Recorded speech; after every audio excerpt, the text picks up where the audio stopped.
Tom, thank you so much for being with us today. It's a beautiful day here in Delaware, Ohio. And hey, we're about 5 days out from Jug Week. How are you feeling, my friend? I'm going to say better than I was a week ago or so. So I'm feeling a lot better. That thing over there has been a little bit of a challenge in the last few weeks, but it's coming together great. The grounds look good, so I feel really good about it. Now, here's the thing. When it comes to the Little Brown Jug, you're the guy. I say when everyone's like, who do I contact? I'm like, you got to contact Tom Wright. Tom, exactly what do you do here and how many hats exactly do you wear for the Jug? Director of racing, and so just my job, I believe, is to coordinate as many of the folks that we have for racing, for not only the horses and the horsemen, but the amount of people it takes to put this event on.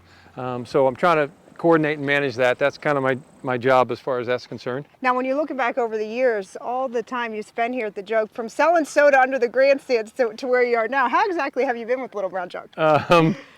So it was funny. I thought about that the other day. So I hate to say it, I'm 61 now, and that was 16. So I don't know, 45 to 48 years, maybe somewhere in that ballpark. Now, when it comes to the Little Brown Jug, for me, is heck, I feel like I've been here 15 years now, getting ready for my 10th year on the broadcast. So I've been with you guys so long.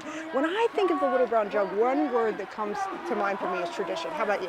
I love that word. I think it's perfect, and that really describes a lot about what we do. Not only tradition purposely with our family involvement, but the tradition of not only from the spectators coming and the lawn chairs tied to the fence and all that, which is so fun to see.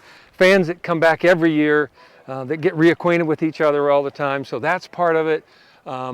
Tradition, which some may question me, but tradition from the horse side, we're still racing, heat racing, and we'll go through eliminations and come back for a final.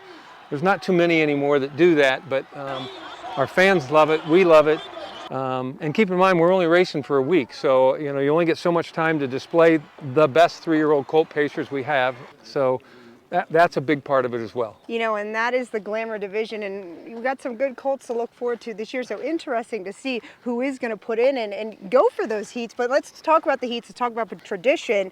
What about that $1 million purse? Now, I need to know, and I know a lot of people need to know, because we've been saying through the years, got to go for more money, get more money, they'll come, they'll show up for the heats, right? Yep. Tell us, take us through the process, and how did you get to that $1 million purse that we're so grateful to have this year? It's been a dream for quite some time. I couldn't be more excited. We started this, really got hot and heavy with it about a little after the Jug, about October of last year. A small group. When I say small, we had a gentleman from over in Lima who said, I want to help, and that is, I want to help get us to $1 million. He called Renee Mancino at OHHA. Renee got myself involved, and so the three of us were committeeing for 4 or 5 times in person and a lot on the phone, and just kept working our list off of what we were going to do and how we were going to do it. And we got Jason Settlemore involved to help us some. And then just a whole bunch of sponsors that helped us as well. So it's that part of it. We've got a new supporter in the state of Ohio is helping. And so hopefully we're going to get to display Ohio and Delaware County and all that means, and promote tourism in the state of Ohio as well. And again, we've been partnered with the OHHA for a number of years, and they've helped us with this aspect of it financially, and so they're a great partner to have too. So it's a whole combination of people and organizations that make a dream come true. It certainly is. We got a lot of renovations this year. What can people expect when they're coming out to the Jug this year? We have a lot. You're going to find that we've got in the grandstand, our restrooms would display their age, and that's not good.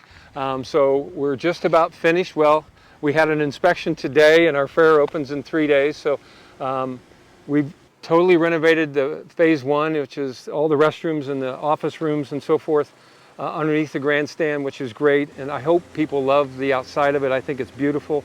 We're reinvesting in a lot of our barns and rehabbing those. This year you can watch the broadcast on Fox Sports and via simulcast. We love that simulcast show, Yes. as many do.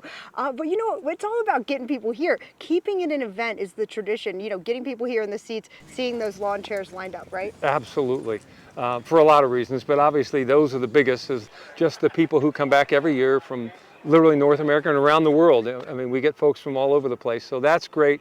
How can people get here? How can they get tickets? And hey, say they got nothing to do in the third week of September, we'd love to see them next week. Right? Absolutely. How do they do that? Certainly go to our website, and both Little Brown Jug or Delaware County Fair website, and go online. You can purchase tickets that way.